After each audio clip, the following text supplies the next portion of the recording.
Jornal Alfredo Wagner Online. Mais um mergulho profundo nas notícias. Bem-vindos! Antes da gente começar a nossa análise hoje, um convite rapidinho. Sigam o canal Mergulho Profundo Jornal Alfredo Wagner Online, tá? Para não perder nada. Hoje o papo é sobre um assunto que está fazendo 20 anos, mas, nossa, continua super atual. O escândalo do Mensalão. A gente vai se basear num artigo bem recente, lá do Jornal Alfredo Wagner Online, do Mauro Demarque, que comenta uma análise do professor Dr. Givanildo Silva. A ideia aqui é entender por que revisitar o Mensalão agora, 2 décadas depois, ainda é tão importante, né? O que ele ainda mostra sobre a nossa política. O artigo até diz que é um espelho incômodo. Para a gente lembrar, o caso veio à tona lá em junho de 2005 e revelou aquele esquema, né, de compra de apoio no Congresso, sistemática.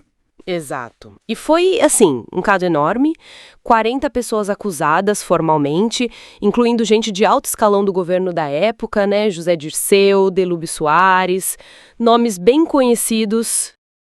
Ação Penal 470, o julgamento no STF virou um marco, não só na justiça, mas para a memória do país mesmo.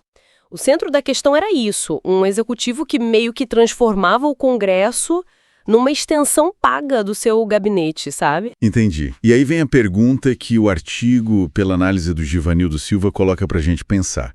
O que a gente aprendeu com tudo isso? Porque o texto parece indicar um cenário meio desanimador. Fala de reincidência, de amnésia seletiva. Sim, essa é uma das partes mais fortes da análise. Muitos condenados voltaram para a política depois de cumprir pena. Pois é. E, ao mesmo tempo, parece que a sociedade, talvez pela quantidade de escândalos que vieram depois, ou pela polarização toda, meio que normalizou isso, sabe? A análise é que a justiça até puniu, mas a política perdoou ou esqueceu, né? E esse esquecimento... O artigo descreve isso não como tipo distração, mas quase como uma cumplicidade silenciosa. Isso é pesado. E levanta a questão, o problema continuou então?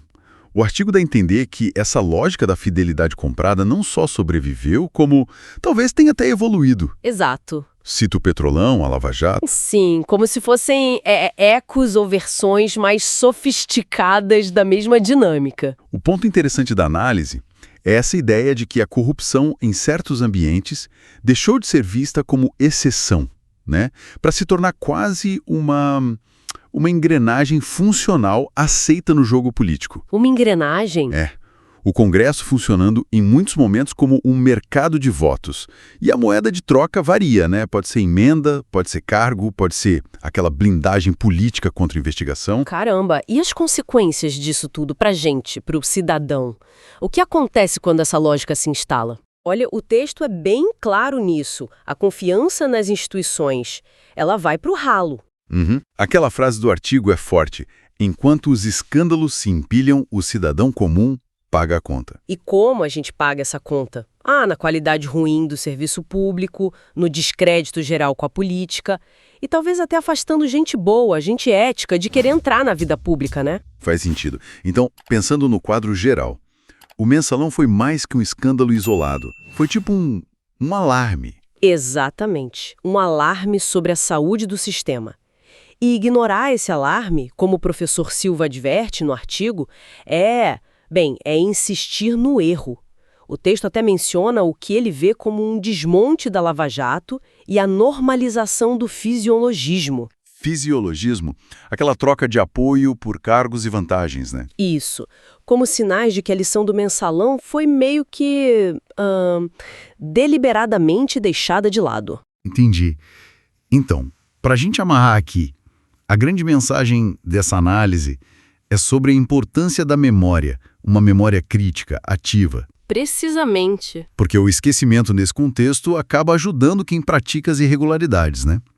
O artigo coloca essa responsabilidade na sociedade civil, na imprensa, de cultivar essa memória, não como vingança, mas como prevenção mesmo, para proteger a democracia. Exato. E a frase final é impactante. Um povo que esquece, ensina aos poderosos que o crime compensa. É isso. E para deixar uma reflexão final, acho que vale repetir a conclusão do artigo original que o Demarque traz. O mensalão não foi apenas um crime, foi um aviso. Ignorá-lo é repetir o erro com novas máscaras e os mesmos métodos. Forte. E fica a pergunta no ar, né? Aquela que o texto deixa. 20 anos depois, o mensalão ainda fala. Resta saber se estamos prontos para ouvir. Fica a reflexão. Bom, esperamos que essa análise tenha sido útil para vocês e para continuar acompanhando essas discussões mais a fundo, já sabe, sigam o Mergulho Profundo Jornal, Alfredo Wagner Online. Valeu e até a próxima. Jornal Alfredo Wagner Online. Mais um mergulho profundo nas notícias.